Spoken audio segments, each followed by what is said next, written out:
yes, can do it with certain conditions, can be done with the manager's approval. Like this, there can be MCQs to confuse it. Please be very careful. If you also need to confirm that the customer seeking to open the current account is in fact the person who needs to be, and there is different proper person to operate the current account. In the absence of the introduction, the branch manager can establish the bonus period by entering the customer based on the existing relationship with the branch. Wonderful, Sana. I think there's something. Sorry?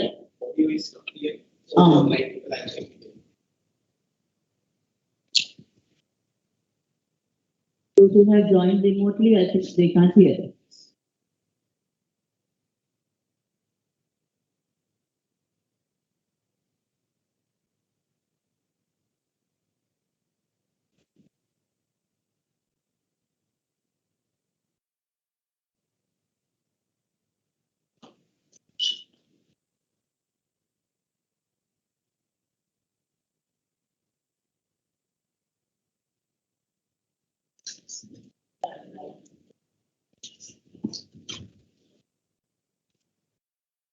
But this whiteboard is here, is it disturbing or not? Huh?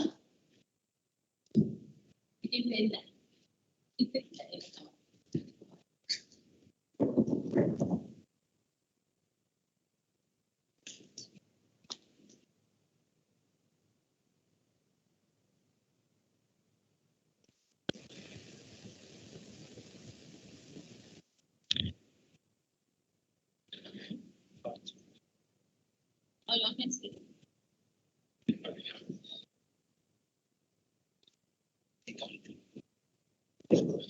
Me go.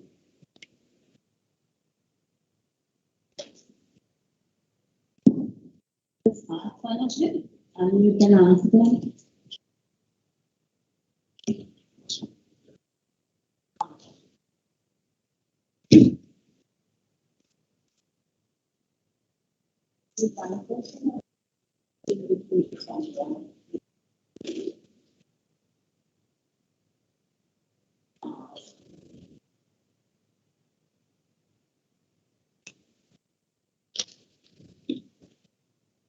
Yes. In the absence of an introduction, the branch manager can establish the bonus period by entering the customer based on the existing relationship with the branch. Supported by acceptable identification document.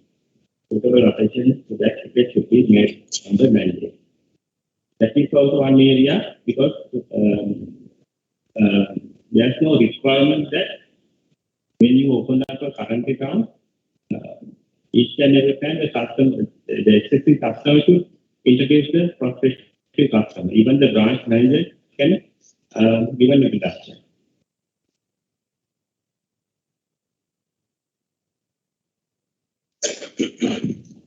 KYC should be reviewed and updated to the reach.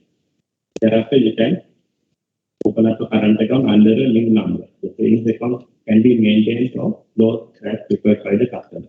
So you are not supposed to convert the existing current account, savings account to a current account. It's not possible. So if you are asked,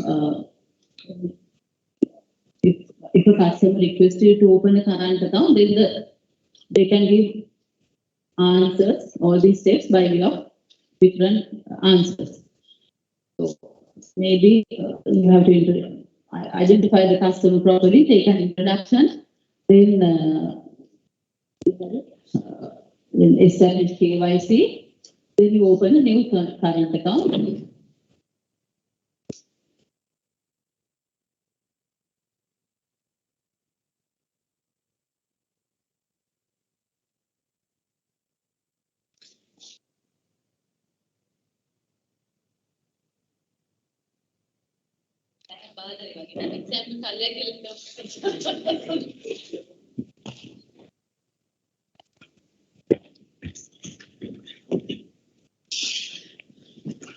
Dari mana tuh harga lagi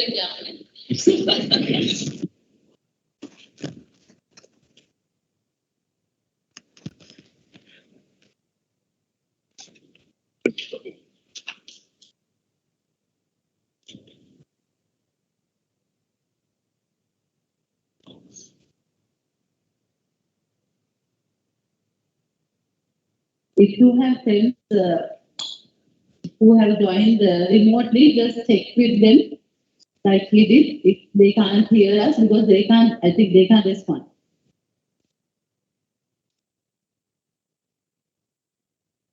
Okay. It's getting important. It's fine. So, introduce the customer, identify the customer properly, you obtain fetch mandate and obtain an introduction. Even without the introduction, you can open a current account with the branch manager's authorization, and then you take new mandate, new KYC and all that. So that also can be asked by way of an MCQ question. So one may be wrong, or they can ask all of the above. They will give four steps here, and they can ask all of it. Sometimes in between there might be a wrong answer. So when you do the exam, read the question properly. Sometimes there are words like, we will discuss questions later, words like mandatory. So in those questions, you will write all the, when they ask a mandatory documents, you write all the documents required. That is one example. Okay. So in an interview, there have been so many questions. Why do you take an introduction when you open up a current account? So most of the candidates have told that is to see whether the customer is a fit and proper person. So, and also to obtain protection under Section 82. Is that all? Like Prasanna said, when you obtain an introduction at the time of opening a current account, manager is interviewing the customer. He will ask the customer, why do you want a current account, and so many other things about his business, so many things. The interview is also required, but most of all, when you obtain an introduction, that is also additional identification of the customer. You think because we obtained the identity card from the customer, we have established his identity, and obtaining an introduction is part of identification as well.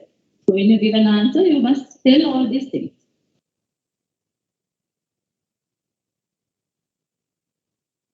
Account operation, March 2020, 2.1, Part B. State your action and the reason for such actions in the situation described below. Mr. A and Mrs. Ingleton are well-known customers of your branch, and Mrs. Ingleton used to bring her husband's passbook to be updated at your branch over a period of time. Mr. Ingleton now informs you that he and his wife have separated and complains that the bank had updated his passbook to his passbook. So the question is a very practical question, updating passbook to the card. So what do you think?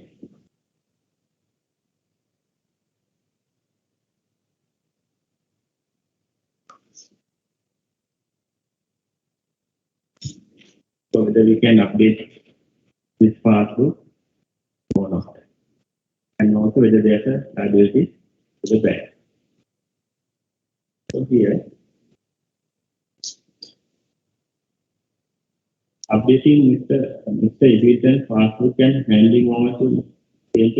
Ingleton could be used as disclosing vital account information and thus can be breach of the duty of secrecy.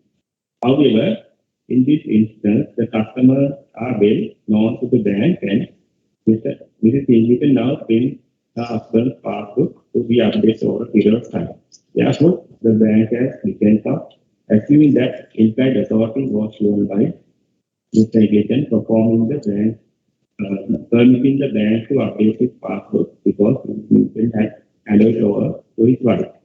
Further, Mr. Ingleton or his wife has informed the bank of their separation until such time Mr. Ingleton made his complaint to the bank.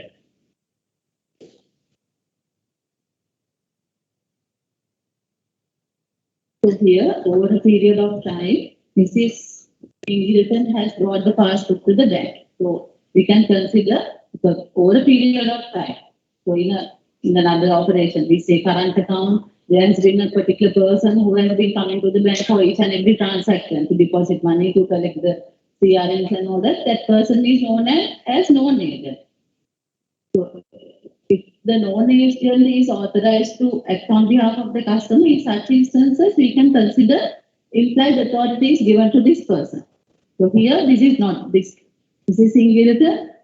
She has been the known agent, but she is the wife, and it has been going on over a period of time. This updating password. So, and neither Mr. Eglinton nor his wife has intimated to the bank that there is a dispute among them. So in that case, the bank is safe. Even though he complains, we can consider that there has been customer has already given the implied authority to the bank. One relevant question, we have given at the training programs. Okay. Which of the following is correct with regards to updating of a savings account, savings passbook to third party? Answer A, a passbook cannot be updated without the account holder. Answer B, the account holder written consent authority is required. Answer C, the account holder should be contacted to obtain verbal consent. B, the account holder should be contacted to obtain verbal consent in case of a doubt. What is the answer? Passbook cannot be updated without the presence of the account holder. Is it correct? Huh? Now, if the third party has brought a passbook, very practical question. You do it every day. There are so many meetings the other side. Yeah. Can update to third party, but you need not have the account holder at the bank. Okay, correct. Second answer.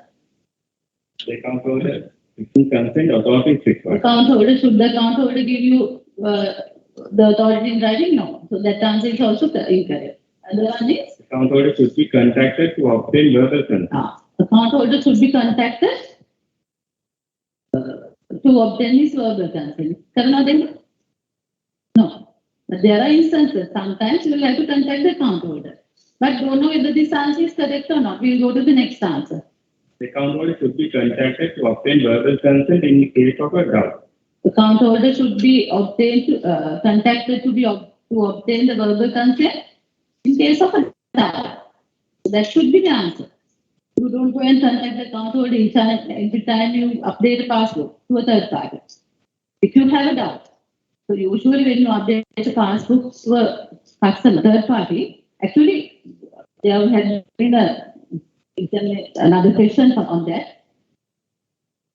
There is no hard and fast rule that the bank can update a passbook for a third party or cannot update the passbook for a third party. It all depends on the circumstances. When a third party brings a passbook, you will ask whether you put some certain questions to the third party, whether this is your account or whether whose passbook is this, like that. In a practical situation, that is how you do it. So like that, if you have a doubt, you will contact or you will inform the officer to contact the account holder. So answer is, you will contact the account holder to obtain verbal consent in case of a doubt.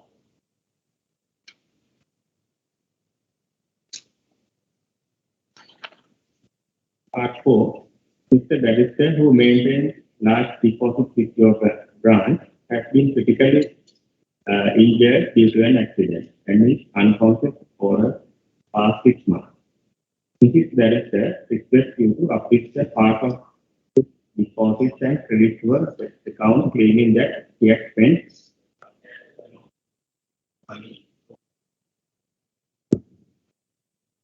Mr. Barrister's medical expense. So the question is whether we can achieve this request. So, as you know, to do a certain transaction to a customer's account, customer's consent should be. Actually, this is a very practical scenario. Sometimes for a week, we get this type of request from branches, at least one for a week. So customer is sick, customer can't give the consent, he is hospitalized or he is bedridden. So the family members come and ask the branch whether we can withdraw his money to spend on him. So if you fall sick and account funds are there in your account, but you can't spend it because you're unconscious or you can't give the consent. In such cases, actually, we have to be, as a bank, we have to be practical. So what we do is, we will pay a visit to the hospital or to the customer's residence. One of the officers will visit the customer and see whether this actually is in that condition. And we will obtain medical record. And with the request from the legal heir, the immediate family member, we sometimes have to issue the release the balances to the legal heirs or sometimes to the hospital. All depends on the situation. Answer. But here the question is different. That's why I told you that you have to understand the question properly. Here it says, Mrs. Barrister requests you to uplift a part of his deposits and credit to her account. Wife is claiming the money and requesting you to credit the funds to her account. So these are exceptional situations where the bank is called upon to uplift the deposit of a customer without his express or implied consent. However, the reason is for the request needs to be in consideration of the bank as the funds are said to be needed for the medical expenses. The prudent measures to be taken for acceding to Mrs. Barrister's request are as follows. Obtain the relevant medical report to ascertain Mr. Barrister's medical condition. Pay a visit to the hospital where Mr. Barrister is being treated to personally verify the facts regarding his present condition and obtain certification from the medical staff attending to him. Once the facts are clearly established, make arrangements with the hospital to submit their bills directly to the bank in order to make the payment. Explain Mrs. Barrister that the direct payment to the hospital will safeguard both herself and the bank from being charged as typing incident. Request Mrs. Barrister to provide evidence to prove that she has spent her funds to pay her husband's medical bills. If she has her account also with the bank, peruse the account for evidence. Appoint a legal guardian in order to manage the affairs of Mr. Barrister. So there are certain instances we need to appoint a legal guardian in order to manage the customer's account. So certain instances they are now. This question, the examiner checks the instance where the customer is hospitalized. So here, as Deepika explained, to safeguard the bank as well as the customers. As student banker, we can directly raise funds to the hospital to settle the medical bill. But certain instances are where customer is unconscious, but there are certain payments need to be done. Depending on the circumstances, because it's a customer having large deposit with the bank, right? So we are not supposed to debit the customer's account without his consent. In such situation, a legal guardian should be appointed by the court to manage the customer's assets. So the court will issue an order to the bank directing these are the authorities and the court will mention the account numbers as well and the powers of the legal guardian. So the bank should act upon the instruction of the court in such instances.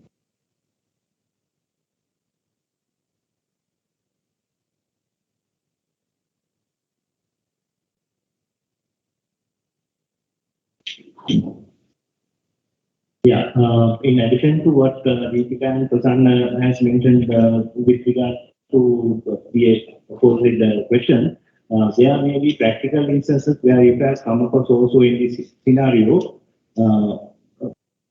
I remember this because there was a branch which requested to issue the ATM card of the account holder to the spouse in a similar scenario. So in such situations, remember that in this question, as officers, as authorized personnel, our responsibility is to ensure that the customer's funds are not being, accessed by unauthorized third parties without the consent of the customer. So in this scenario, yes, we said that we should, release the funds to the hospital in order to accommodate the bills. So if we just hand over the ATM card to the spouse or someone of the family, so yes, we won't be able to ascertain as to how this card would be used. So there may be in your MCQ this kind of an answer as well. So you have to keep the principle in head where our responsibility is to ensure customers' funds are not misused, and we as the guardian of the funds ensuring that that funds is used for the benefit of the customer in a difficult or exceptional situation. So if you keep that in mind, no matter how this question is asked, you can give this answer properly. To understand principle behind it. Sometimes there may be questions similar to what Kamil said. I will share with you a real life incident that 2 days ago. Actually, one account holder, he also has account with us, but he was working abroad and he has come to Sri Lanka for vacation and he has got a stroke and he was hospitalized. There had been a brain surgery for him and he was unconscious.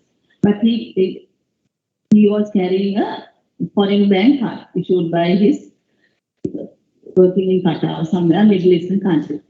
So then our AGM operation got a call from Central Bank saying that person who called AGM operation is very well known to him. But he has introduced another person who is working with him, and that person is telling all this. That person had told the story to AGM that this happened. This party is very well known to me, and her husband is unconscious, and we need to obtain the card because the card has got captured in one of our ATMs. So they wanted to, because the customer had already given the card to his wife. She has been using in Sri Lanka, but there's no way that we can issue the card.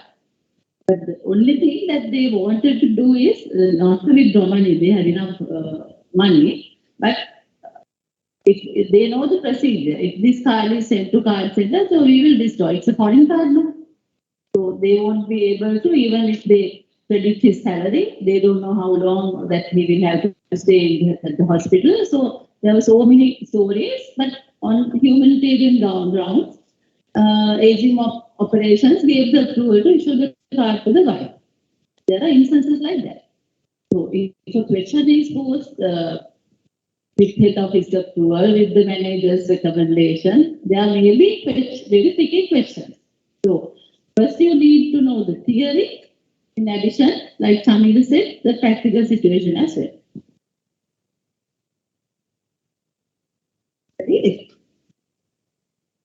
The stop payments, March 2020, you don't have to take pictures. We will post the questions as well as the answers on SDC site. I saw someone was taking pictures.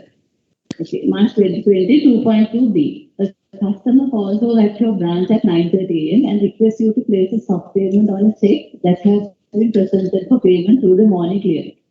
The check returns have not yet been marked in the system. Briefly explain the action you would take regarding the customer's request to stop the payment of this check. You get this type of request very regularly, no? Isn't it? What are you supposed to do?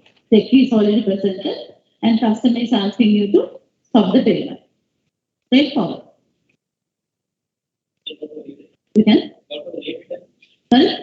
We can call for the rate. No, we have not yet marked the check return. Still we have time. But our time is 10:30 or whatever. No? It is already presented, but we have not marked the check returns. In between, customer comes at 9:30, so we have time. We have another 1 hour's time. What will you do? Sorry? Yeah, anyway, stop payment, you obtain little because can you accept? Once the check is already presented, can you accept the stop payment? Yes or no? No. No, can I present? Okay. Yes, can I?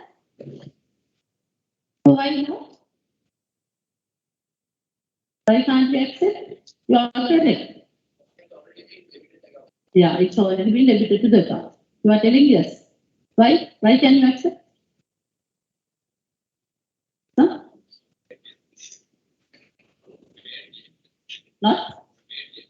Not yet paid, but actually we are not supposed to accept a stop payment once it is already debited to the account. Presented is already debited. But there is an exception given in the circular. But if a customer wants to make the stop payment even after presenting the check, if we have not returned it, if it is for a genuine reason, manager can decide.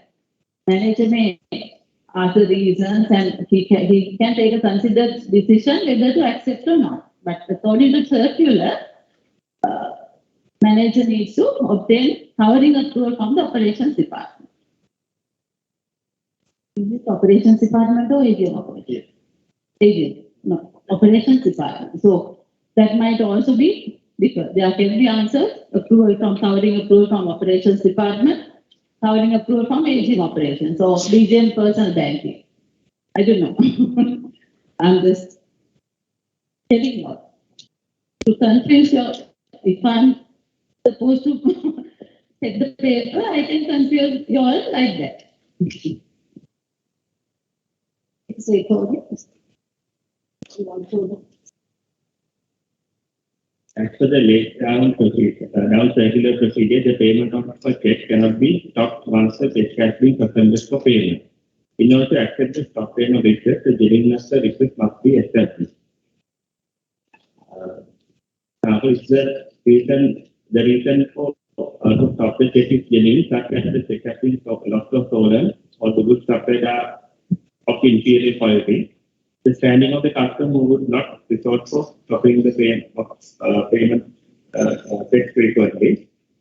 Those are the example given reasons. Once the decision is taken to accept the stop payment due to the legitimate reason, covering approval should be obtained from operations department.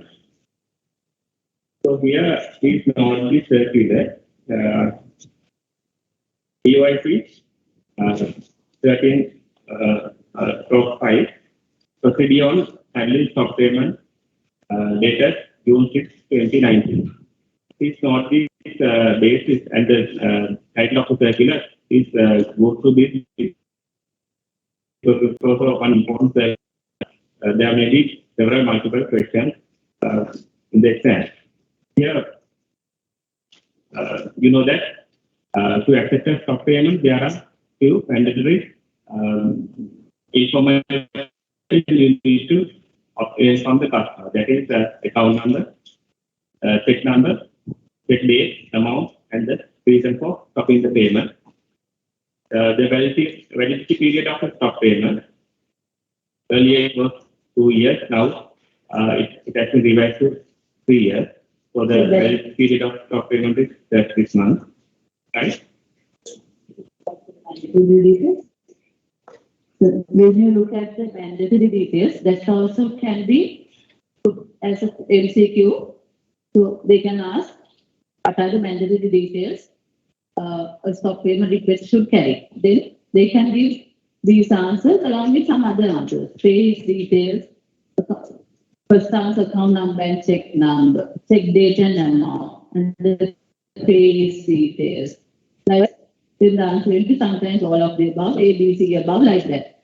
So You won't have time to go through all the circulars in the week. So just remember what are the mandatory details. Account number, check date, amount and the reason for stopping the payment.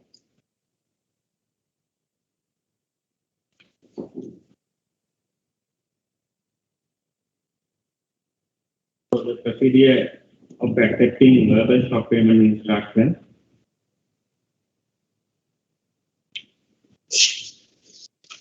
And is the presentation of a stop check for payment. Cancellation of stop payment.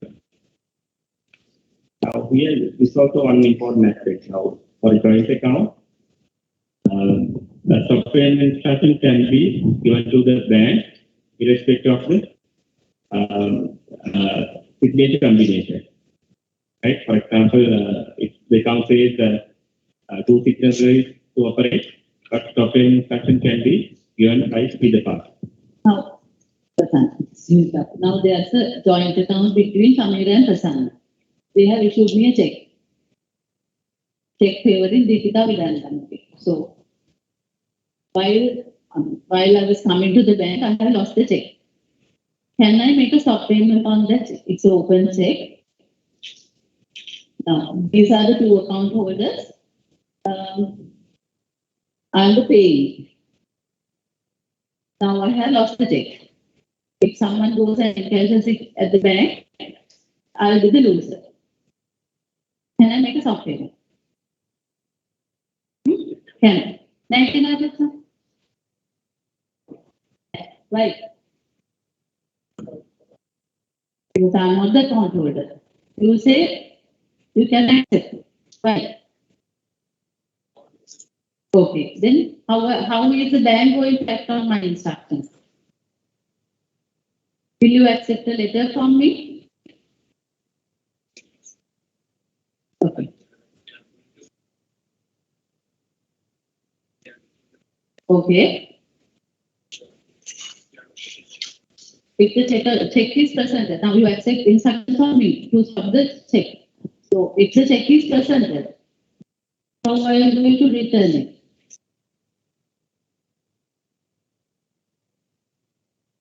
Payment stop by dog or payment postpone?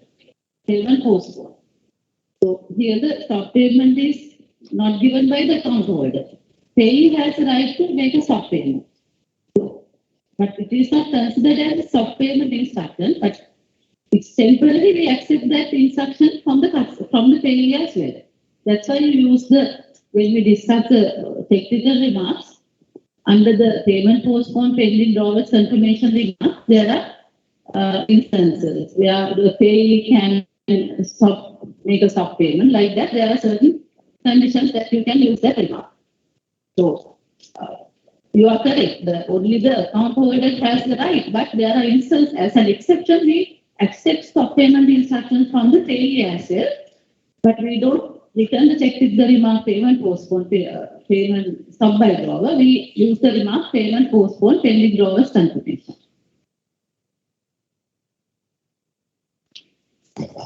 It's there, no? Under verbal? Yeah, it's already there in the circular. So one thing you need to make sure that as soon as possible, you need to obtain the written request from the customer, and thereafter you need to pay the payment of the account. Because it's an entry remark actually. Within shorter period, you need to get the written request from the customer. So that's the procedure. You need to know the practical scenario as well as the correct procedure.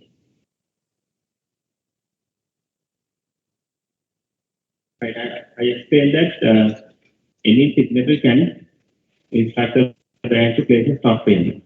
But to revoke that, the request should be given to the bank signed by all the signatories to the account.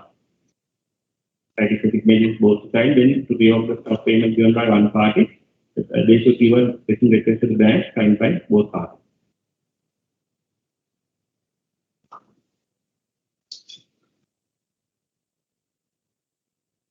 The next question is from Arunalu Isuru, minus page product, November 2018. 2.3, Mr. N, the beneficiary of matured Isuru deposit comes to claim the money on the due date with the entitlement certificate. Her mother, who is the depositor, informs you on the same day that Miss M had run away peacefully to get married and not to release the proceeds to her. So, what is the bank's position? Can we act upon the instruction given by her mother? And what is the age of majority in Sri Lanka? That's also one important thing to know. Because the person is all a major or adult. In Sri Lanka, the law, the age is 18. Right? So a person below 18 years is called a minor. Right?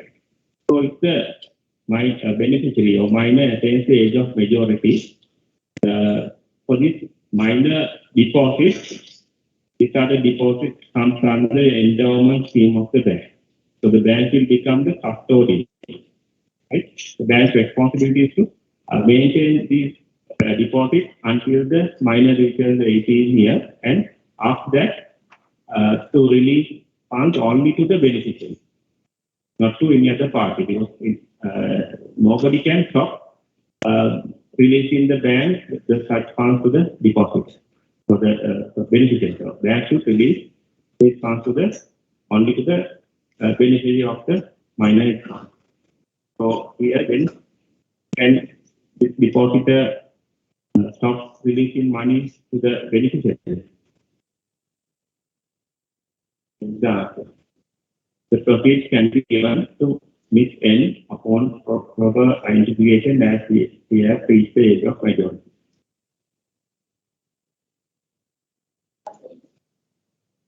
But if the beneficiary's mother is a private customer of yours, and she will come and insist you that this cannot be paid. Just I don't need the money, but she has a lot with her boyfriend. Just keep it to. Actually, I have realized experience. There were so many requests from branches saying that my daughter has gone. So please keep it. We don't want the money. Parents have come to the bank and they have told, please keep the money at least for 2-3 years. Don't pay it to her. Then what is the remedy for them? As a bank, we are not supposed to pay, we are not supposed to hold, because she comes with the entitlement certificate and the NIC card. We can properly identify her. What is the remedy to the parent?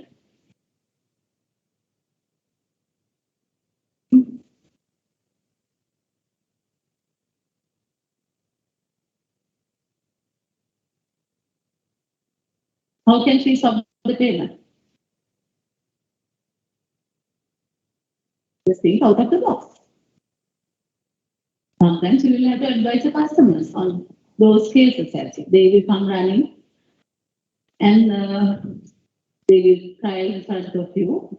What am I supposed to do? I need to stop this payment. Huh? I didn't hear that. Ma? Yeah.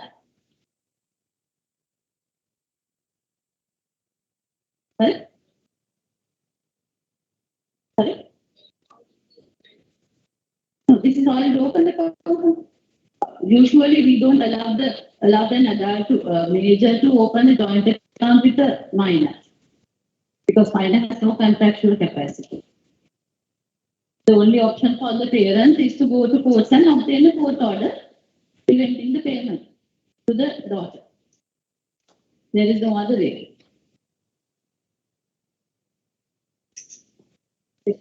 No? She is the beneficiary of a mature digital deposit. Mother is the depositor. Parents divorce subsequently. If we come with the father to claim the deposit on the bill date without the entitlement certificate. Now it's little tricky. Miss B, the beneficiary comes without the entitlement certificate, and mother is the depositor.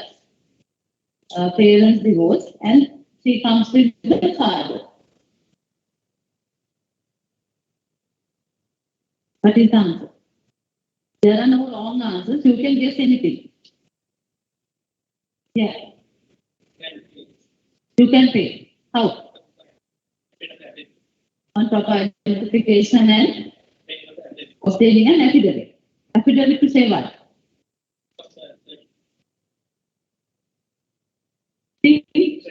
Indemnity, yeah. You are correct, but the document, yeah. You obtain an affidavit, not affidavit, indemnity, and properly identify the customer, beneficiary, and you can pay it to the, because even though there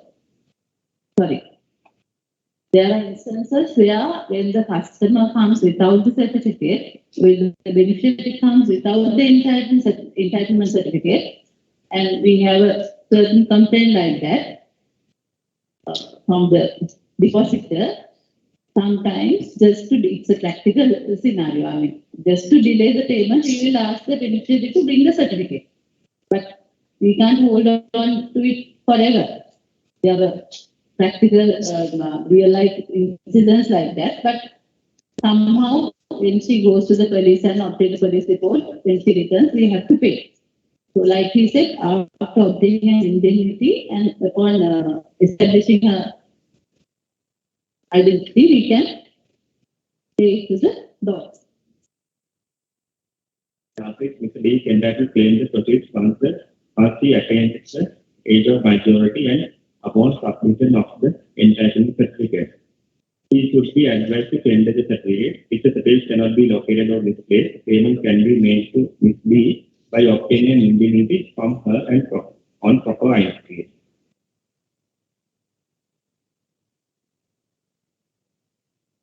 Please note this circular. Yeah, this is also very relevant circular. Arnold Minor Savings Account. Dated May 23rd, 2017. There may be multiple questions from here. And take a question from the section where, so there are instances where certain requests are made to the banks to premature withdrawals for various matters. So here we can allow there's an authority given to the branch manager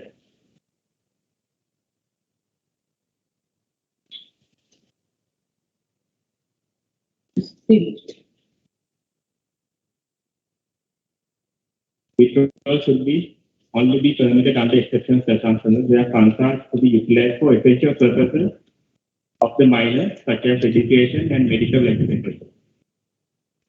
All such withdrawals should be under the signature of the parent or legal guardian. In the event of the minor having attained the age of 16 years, he should join the depositor in signing the withdrawal form. So the branch manager will use this discretion in allowing withdrawals under exceptional circumstances after carefully studying the merits of each case referred to him. The manager could call for any additional documents considered necessary to support the claim. All such documents should be sent to the manager. For the medical education, for such purposes, manager has the authority to undertake no need to obtain the approvals from the head office.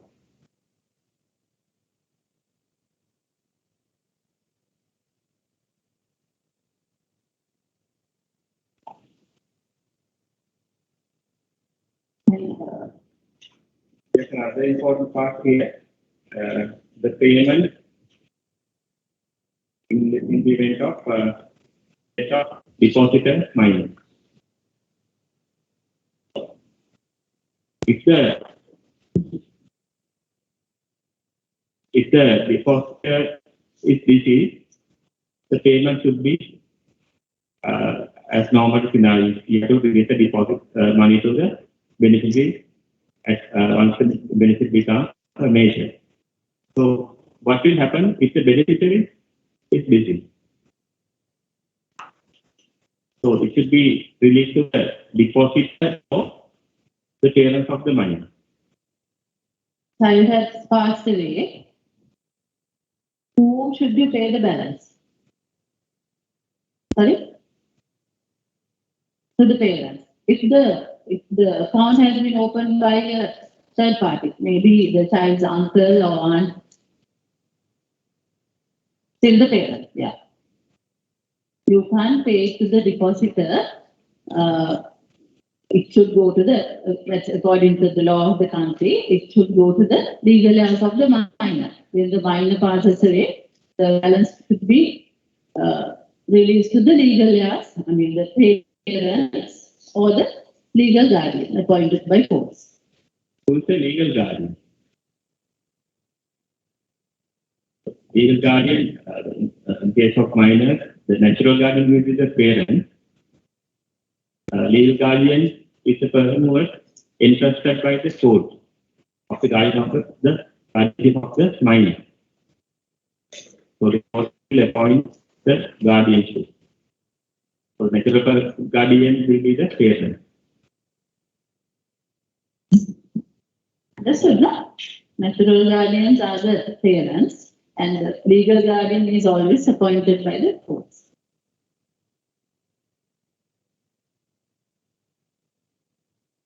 Number 2017. 2.1 section B.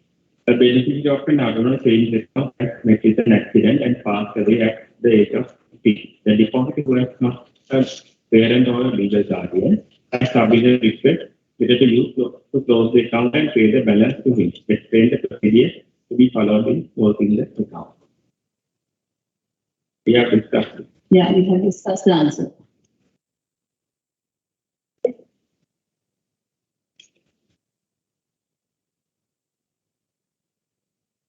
In the event of death of a minor, the parent or the legal guardian of the minor will be entitled to pay the balance in the account. Claim should be made by them in writing, supported by the original death certificate of the minor and the original passport.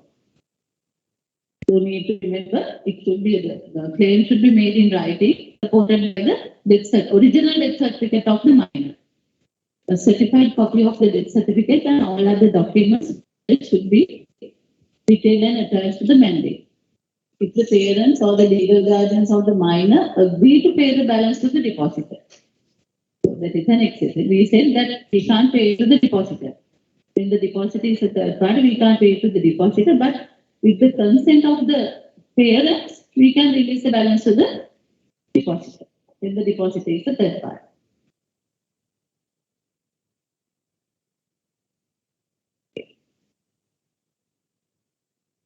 So in this question can also be put as a MCQ. You can say that it can be released to the depositor. It can be released to the parents. It can be released to the depositor only with the consent of the parents. Or we can say you can release the balance to the parents only when the child reaches 18 years. So because the question carries, this question says that child has passed away at age of 15. At the age of 15. So there may be a question, answer saying that this can be released to the legal guardian only on the child's 18th birthday.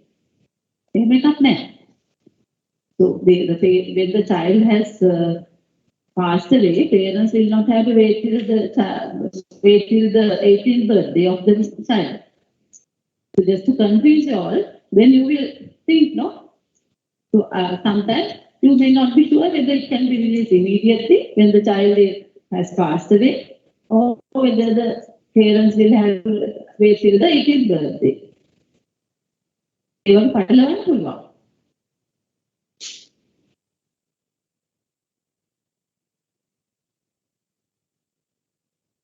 Yeah, now that we have covered this up to minors accounts, 10 o'clock, shall we stop for tea? And at what time will you come back? 10:50? Huh? 50. Because you want to finish up early, no? 10:50. It's not to say that this one Rishuru, that's also like my product is also the circular as well, because they are giving question from Rishuru as well. The circular data, June 10, 2020. We'll take 4 minutes.